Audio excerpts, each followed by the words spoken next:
શ્રીમદ્ ભગવદ્ ગીતા 7મા અધ્યાયનો સારાંશ.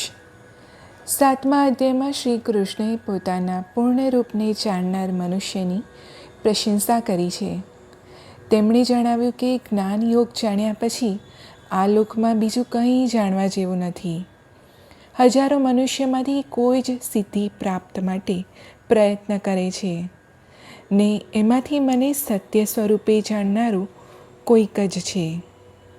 સમગ્ર જગતનું ઉત્પન્ન કરતા ને સંહાર કરતા હું જ છું. મારી ગુણમયી દૈવી માયા પાર કરવી મુશ્કેલ છે.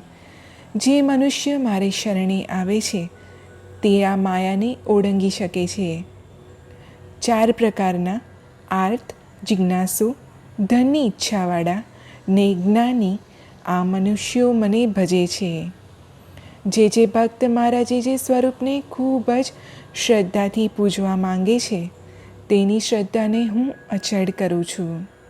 તેના દરેક કાળને જાણું છું, પણ તેમાંનું કોઈ મને જાણતું નથી.